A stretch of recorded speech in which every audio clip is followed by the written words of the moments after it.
Assalamualaikum, halo anak-anak semua, selamat datang di channel Study Online and English. Kali ini kita akan daring tentang mengidentifikasi gagasan teks deskripsi. Silakan di like, komen, dan subscribe biar gak ketinggalan video dari channel kami. Oke? C. Mengidentifikasi gagasan teks deskripsi. 1. Pengertian teks deskripsi. Menurut Finoza dalam Nuruddin 2010-60, teks deskripsi merupakan bentuk tulisan yang bertujuan memperluas pengetahuan dan pengalaman pembaca dengan jalan melukiskan hakikat objek yang sebenarnya. Teks deskripsi digunakan untuk mendeskripsikan tempat, orang, atau objek tertentu. Teks deskripsi merupakan teks yang menggambarkan keadaan sifat, bentuk, ukuran, warna, dan hubungan antar dan sebagainya sesuatu manusia atau benda secara individual dan unik. Teks ini mengutamakan hubungan antara keseluruhan dan bagian-bagiannya. Kemendikbud 2013-121. Jadi dapat disimpulkan bahwa teks deskripsi merupakan tulisan yang berbentuk lukisan objek secara khas untuk tujuan memperluas pengetahuan dan pengalaman pembaca atau pendengar atau pemirsa. Deskripsi audio atau audio visual.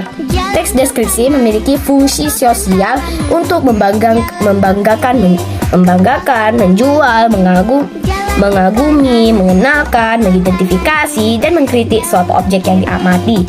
Sebagai contoh, mempromosikan suatu produk, memperkenalkan seseorang, menunjukkan rumah seseorang, memberi penilaian terhadap suatu produk.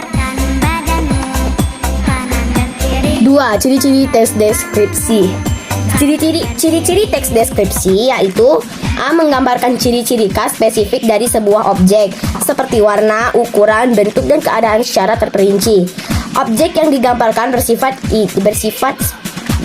spesifik. Ini membedakan dengan teks laporan report text yang menggambarkan objek secara generik umum.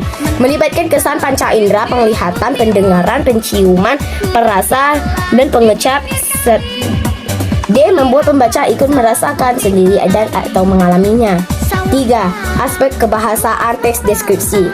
Setiap teks deskripsi memiliki kekhasan bahasa.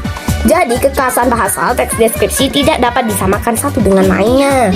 Akan tetapi ciri-ciri kebahasaan umum dan dalam teks deskripsi. A. Menggunakan kalimat perincian. Kalimat perincian adalah kalimat yang menjelaskan atau yang merincikan. B. Bangunan Candi Borobudur berbentuk kotak. Bangunan ini terbagi menjadi dua bagian. Bagian alam dunia terbagi menjadi 3 zona. Candi Borobudur terdiri dari 6 teras. B. Menggunakan kata konkret. Kata konkret adalah kata yang memiliki bentuk yang dapat ditangkap oleh panca indera. Sebagai contoh kata stupa, archery, lift, dan sebagainya. Dengan adanya kata konkret tersebut, pembaca dapat memiliki gambaran nyata tentang objek yang dideskripsikan. C. Menggunakan gaya bahasa majaz. Gaya bahasa adalah pengungkapan sesuatu secara tidak langsung.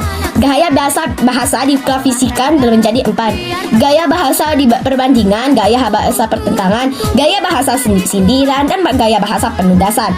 Contoh, sementara perahu terus melaju dan kami masih menikmati lembutnya belayan angin. Kalimat tersebut menggunakan gaya bahasa personifikasi, yaitu membandingkan benda mati sebagai makhluk hidup bernyawa. D. Menggunakan kata sifat. Kata sifat adalah kata yang menerangkan kata benda dan secara umum dapat bergabung dengan kata yang sangat dan lebih. Contoh, tinggi, megah, luas, dan sebagainya. Menggunakan kata keterangan. Kata keterangan adalah kata yang menerangkan kata kerja, kata sifat, dan kata benda pada kalimat. Contohnya sangat tinggi, bangunan megah akan dibangun, dan sebagainya. Menggunakan imaji, citraan. Imaji atau citraan adalah penggambaran tentang suatu objek berdasarkan apa yang diindera oleh panca indera. Contoh, suara burung berkicauan di pagi hari, citraan pendengaran. Aroma bunga-bunga segar semerbak, citraan penciuman. Panas matahari sangat menyengat kulit, citraan perasa. Menggunakan kata benda.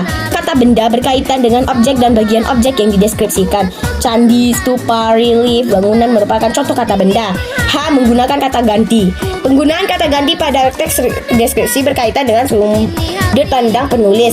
Dalam penulisan teks deskripsi, sudut pandang yang sering digunakan adalah sudut pandang orang ketiga sebagai pengamat.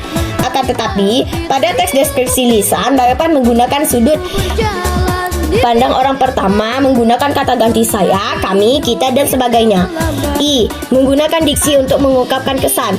Ketika menggambarkan suatu objek, penulis menyampaikan kesannya dengan kata-kata seperti menyenangkan, memesona, menakjubkan, dan sebagainya. 4. Struktur deskripsi. Teks deskripsi. Secara umum, semua teks dibangun oleh 3 bagian struktur: pembuka, tubuh inti teks, menutup. Hal yang membedakan antara jenis teks satu dan lainnya adalah struktur isi dari tiap bagian tersebut. Adapun struktur isi teks deskripsi adalah sebagai berikut.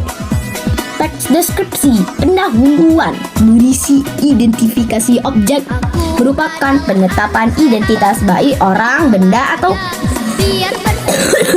objek lainnya yang dideskripsikan. Tubuh inti teks berisi klasifikasi dan deskripsi bagian yang diklasifikasi, merupakan penyusunan golongan atau mengelompokkan menurut kaidah yang telah ditetapkan serta pendeskripsian setiap golongan. Penutup berisi deskripsi manfaat atau kesan, merupakan gambaran manfaat dan kesan tentang objek yang dideskripsikan.